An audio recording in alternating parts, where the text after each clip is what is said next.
الحمد لله رب العالمين والعاقبة للمتقين والصلاة والسلام على سيد المرسلين أما بعد قال الله تبارك وتعالى في كلامه المجيد أعوذ بالله من الشيطان الرجيم بسم الله الرحمن الرحيم وقرن في بيوتكن ولا تبرجن تبرج الجاهلية الأولى وقال تعالى في موضع آخر يا أيها النبي قل لأزواجك وبناتك ونساء المؤمنين يدنين عليهن من جلابيبهن وقال تعالى في موضع آخر قل للمؤمنين يغضوا من أبصارهم ويحفظوا فروجهم ذلك أزكى لهم إن الله خبير بما يصنعون۔ میں نے آیت پڑھی ہے، ان تمام آیتوں کا تعلق حیا، پاک دامنی، عفت و عصمت کی حفاظت اور پردہ پوشی، اس تعلق کی آیات ہے۔ انسان کی فطرت میں حیا اور انسان کی فطرت میں پاک دامنی اور انسان کی فطرت میں پردہ پوشی اور فطرت سے بغاوت، بے حیائی فطرت سے بغاوت، بے پردگی فطرت سے بغاوت، بے حجابی فطرت سے بغاوت۔ ہمارے اور آپ کے ابا حضرت آدم علیہ السلام کو جب اللہ تبارک و تعالیٰ نے پیدا کیا اور آدم علیہ السلام کو جنت میں آباد کیا، تو جنت میں آدم علیہ السلام کپڑا پہن کر کے رہتے تھے، برہنہ نہیں رہتے تھے۔ جنت میں آدم علیہ السلام کپڑا پہن کر کے رہتے تھے، برہنہ نہیں رہتے تھے۔ اللہ نے آدم علیہ السلام کی بائیں پسلی سے حضرت حوا کو پیدا کیا اور اس طرح پیدا کیا کہ حضرت آدم کو نظر بھی نہیں آئی، لیکن حضرت حوا کی پیدائش کے بعد حضرت حوا بھی جنت میں آباد تھی، تو وہ لباس کے ساتھ آباد تھی، کپڑا پہنتی تھی، بے پردہ نہیں رہتی تھی۔ بے پردگی انسانیت سے پرے چیز ہے۔ آپ دیکھتے ہیں اپنے ارد گرد کتنے حشرات، کتنے جاندار جن کے ناموں کو آپ جانتے ہیں اور جن کے ناموں کو آپ نہیں جانتے ہیں، ان کے لیے کوئی لباس اور کپڑا نہیں ہے، لیکن انسان کے لیے لباس بھی ہے، کپڑے بھی ہیں، پردہ پوشی بھی ہے، حیا بھی ہے۔ جب انسان سے حیا ختم ہو جاتی ہے، اذا فاتک الحیا ففعل ما شئت، کہ جب تمہارے اندر سے حیا نکل جائے، حیا ختم ہو جائے، تو جو چاہو کرو۔ جب آدمی بے حیا ہو جائے تو کچھ بھی کر سکتا ہے۔ شیطان کا انسان پر جو سب سے پہلا حملہ ہوا اور اس حملے کا جو اثر انسان پر ظاہر ہوا، وہ بے پردگی کی شکل ہے۔ آپ حضرات کے علم میں ہے کہ آدم علیہ السلام جنت میں تھے، اللہ تعالیٰ نے منع کر دیا تھا کہ فلاں درخت کے قریب نہیں جانا ہے، اس درخت میں سے کچھ کھانا نہیں ہے۔ شیطان نے آدم علیہ السلام کے دلوں کے اندر وسوسہ ڈالا اور ایک معصیت کے عمل کو سوار کر کے پیش کر دیا کہ یہ درخت جنت کا ابدی درخت ہے، یعنی جو کوئی اس درخت کے قریب جائے گا، کھائے گا، وہ ہمیشہ ہمیشہ جنت میں رہ جائے گا، وہ کبھی نکالا نہیں جائے گا۔ اس انداز سے شیطان نے معصیت کے عمل کو، گناہ کے عمل کو سوار کر کے پیش کیا حضرت آدم کے پاس۔ حضرت آدم اور حضرت حوا دونوں اس درخت کے قریب چلے گئے، یا اس درخت سے کچھ تناول فرما لیا، تو شیطان نے اللہ کی نافرمانی والے عمل کو بہترین پیکنگ میں پیش کیا حضرت آدم کے پاس، حضرت حوا کے پاس، اور پھر جب اس درخت کے قریب ہوئے یا تناول کیا، کھایا، تو سب سے پہلا اثر یہی ہوا کہ ان کے جنتی لباس اتر گئے، کپڑا اتر گیا۔ تو گویا کہ انسان کا، شیطان کا انسان پر جو سب سے پہلا حملہ ہوا اور اس کا جو اثر ظاہر ہوا وہ بے پردگی کی شکل میں ظاہر ہوا۔ قرآن کریم میں وَطَفِقَا يَخْصِفَانِ عَلَيْهِمَا مِنْ وَرَقِ الْجَنَّةِ کہ شیطان کے اس فعل کو کروانے کے اثر سے کپڑے تو اتر گئے، لیکن آدم علیہ السلام کی فطرت میں حیا بھی تھی، حوا علیہ السلام کی فطرت میں حیا بھی تھی، اور اس حیا کا مظاہرہ کرتے ہوئے دونوں نے جنت کے درخت کے پتوں کو اپنے بدن پر چپکانا شروع کر دیا۔ وَطَفِقَا يَخْصِفَانِ عَلَيْهِمَا مِنْ وَرَقِ الْجَنَّةِ کہ وہ دونوں چپکانے لگے جنت کے درخت کے پتوں کو اپنے بدن پر سانٹنے لگے۔ تو دو باتیں سامنے آئی۔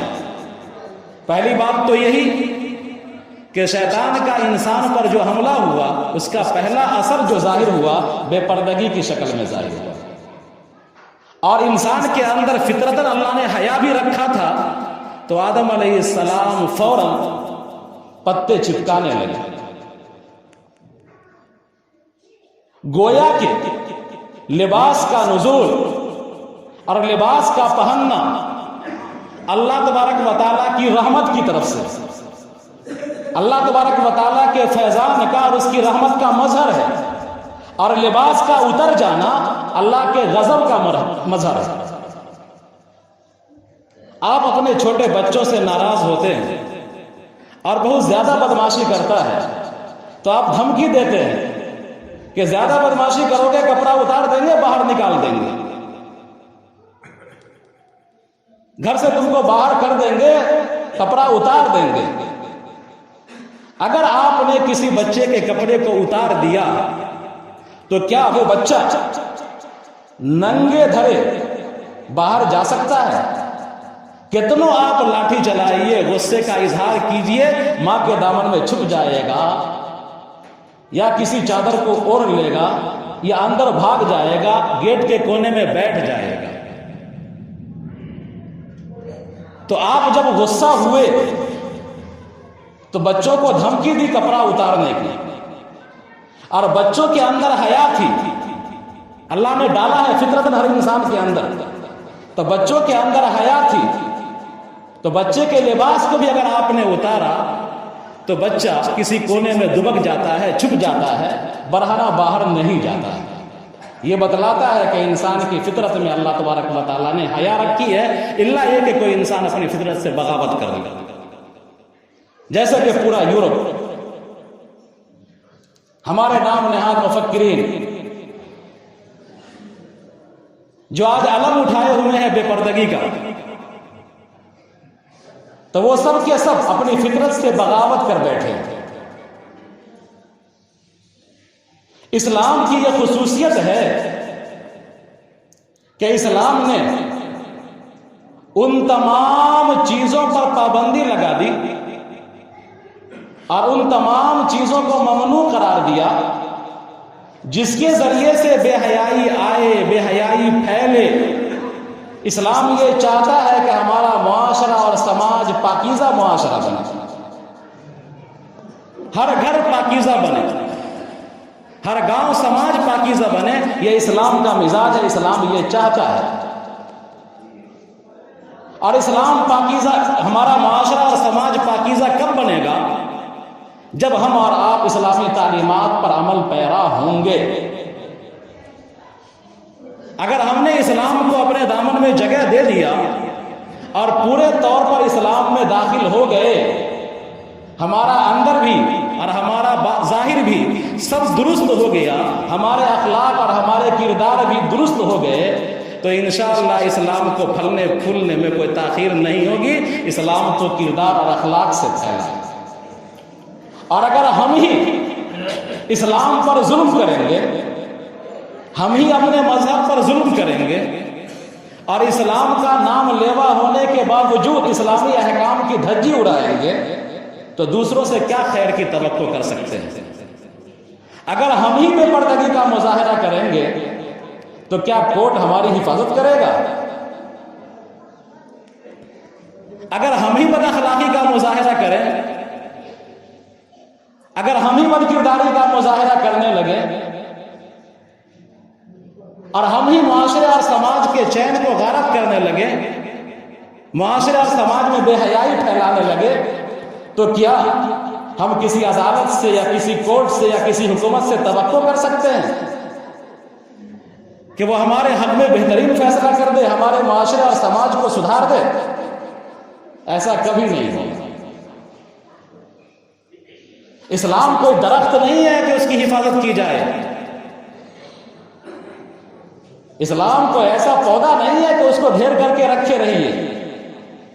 اسلام نام ہے چال کا، گفتار کا، کردار کا، رہن سہن، طور طریقہ، سماج اور معاشرہ، سب میں اللہ کا حکم اور نبی کے طریقے کا نام اسلام ہے۔ اگر ہم اس پر چل رہے ہیں، اللہ کے حکم اور نبی کے طریقے کو اپنی زندگی میں اتار رہے ہیں، تو ہمارا اسلام زندہ ہے، ہم بھی زندہ ہیں۔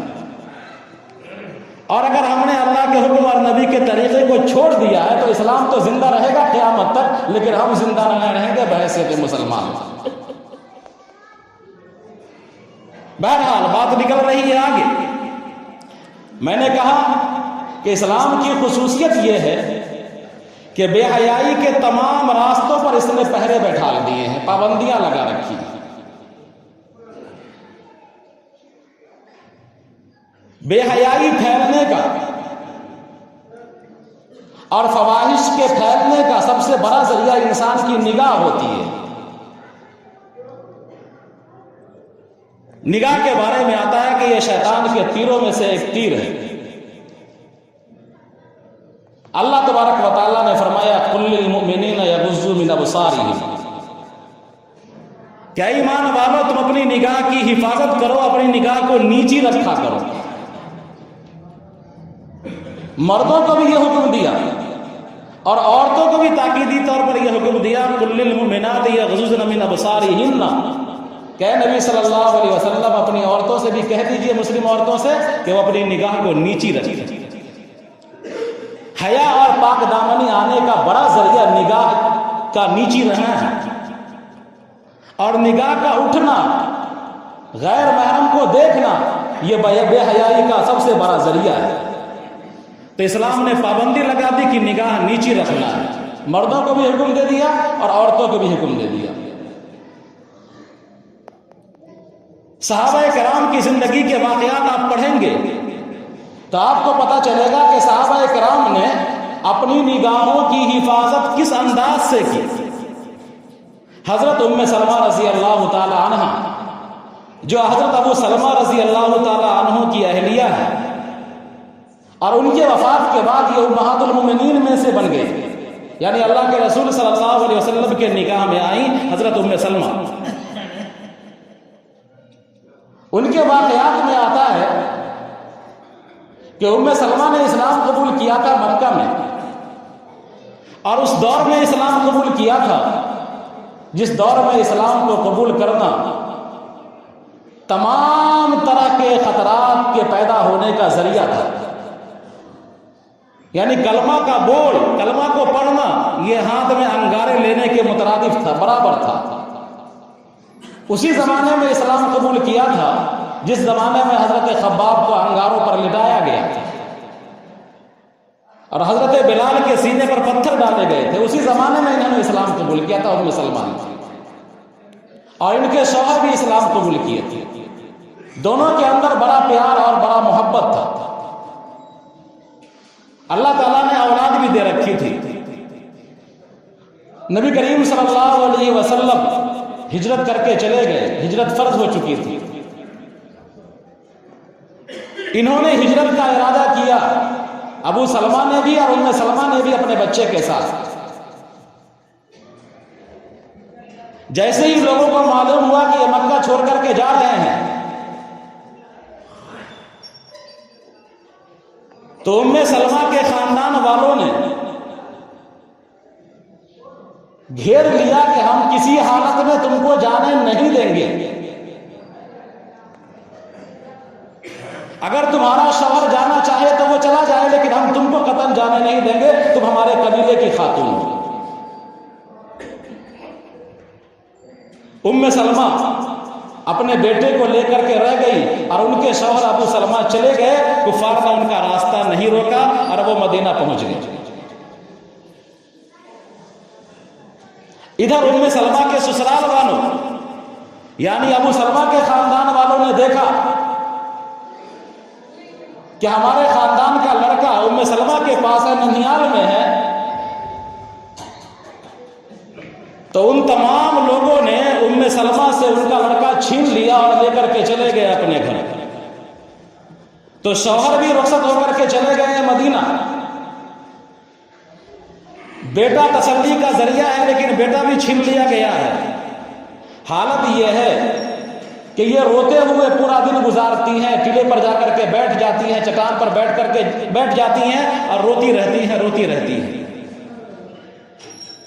اور ایک دو دن نہیں بلکہ سال گزر گئے. اس کے بعد خاندان والوں میں سے لوگوں کو رحم آیا اور ام سلمہ کا راستہ چھوڑ دیا، ان کو جانے کی اجازت مل گئی. ام سلمہ کہتی ہیں کہ میں نے اونٹ لیا اور میں اونٹ پر سوار ہوئی اور میں چل دی مکہ سے مدینہ کے لیے. راستے میں ایک شخص ملا، میں نگاہ کی حفاظت پر آ رہا ہوں.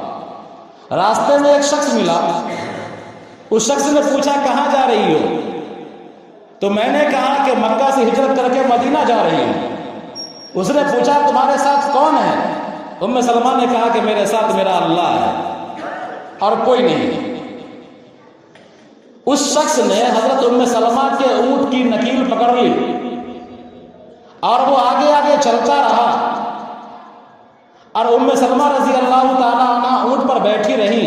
وہ نکیل پکڑے ہوئے جا رہا ہے. جہاں نماز کا وقت ہوتا یا قضائے حاجت کی نوبت آتی، ام سلمہ کہتی ہیں کہ وہ شخص اونٹ کو بیٹھا دیا کرتا اور دور جا کر کے کسی درخت کے اوٹ میں بیٹھ جاتا تھا. میں نماز سے یا ضروریات سے فارغ ہو جاتی اور میں جب اونٹ پر بیٹھ جاتی تب وہ شخص دور سے آتا، کسی درخت کے اوٹ میں چھپا ہوا شخص دور سے آتا اور آ کر کے پھر نکیل پکڑتا، اونٹ کو اٹھاتا اور چلنے لگتا.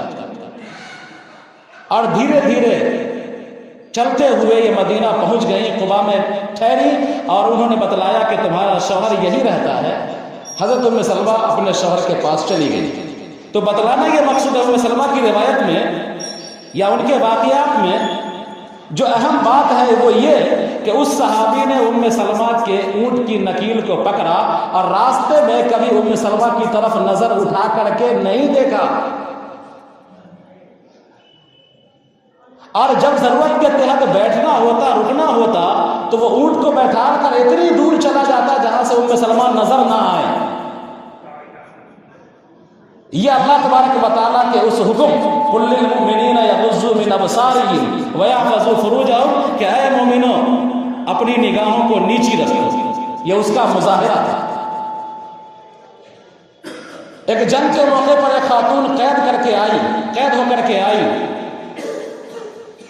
وہ بے پردہ تھی. اللہ کے رسول صلی اللہ علیہ وسلم نے سب سے پہلا کام یہ کیا کہ اپنی چادر اس کے سر پر ڈال دی، اس کو پردہ کرایا. اس خاتون نے کہا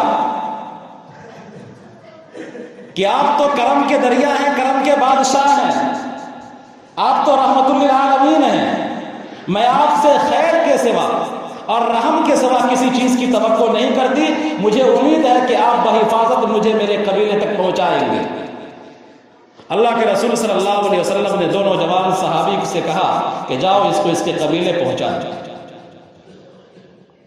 وہ دو نوجوان صحابی آگے آگے چلے اور یہ اونٹ پر بیٹھ کر کے اور چلی۔ وہ خود بیان کرتی ہیں، وہ خود اپنا واقعہ بیان کرتی ہیں کہ مجھے لے کر جو دو صحابی گئے، یوں لگ رہا تھا کہ یہ دونوں اندھے ہیں، راستہ ادھر اور ایک ادھر چل رہے ہیں، ایک ادھر چل رہے ہیں، یہ معلوم ہو رہا تھا کہ یہ نابینا ہیں اور اندھے ہیں۔ انہوں نے پورے راستے میں کبھی میری طرف نگاہ اٹھا کر کے نہیں دیکھی۔ میں جب گھر پہنچ گئی تو میرے بھائی نے مجھ سے پوچھا کہ بتاؤ کیسا سفر رہا، کیا حال پیش آئے، تم تو جوان اور خوبصورت تھی، تمہارے ساتھ یہ نوجوان آدمی آیا ہے۔ تو میں نے اپنے بھائی سے کہا کہ جس دربار کا یہ دونوں غلام تھا جو میرے لے کر کے آیا ہے، خدا کی قسم وہ تم سے زیادہ پاکیزہ تھا، اور وہ دربار ہمارے گھر سے زیادہ مقدس دربار تھا، پاکیزہ دربار تھا۔ بھائی نے کہا کہ اتنے عظیم دربار سے تو آ گئی ہے، تو یوں ہی آ گئی، تو نے اس دربار سے کچھ لیا نہیں۔ مقصود اس کا یہ تھا کہ جب تمہارے نزدیک وہ مقدس دربار تھا رسالت مآب صلی اللہ علیہ وسلم کا، تو تم وہاں سے محروم کیوں آ گئی ہو، کلمہ کیوں نہیں پڑھ لیا؟ تو اس عورت نے کہا کہ میں محروم نہیں آئی ہوں، میرے دل میں تمنا تھی، لیکن میں آ گئی ہوں یہاں تم کو لینے کے لیے کہ ہم دونوں بھائی بہن وہاں جائیں گے اور اس مقدس دربار میں کلمہ پڑھیں گے جس مقدس دربار کے دو نوجوان خادم نے میری عصمت اور عزت کی اتنی حفاظت کی کہ پورے راستے میں نگاہ اٹھا کر کے نہیں دیکھا۔ یہ سنانا مقصود تھا، بات آگے آئے گی انشاءاللہ۔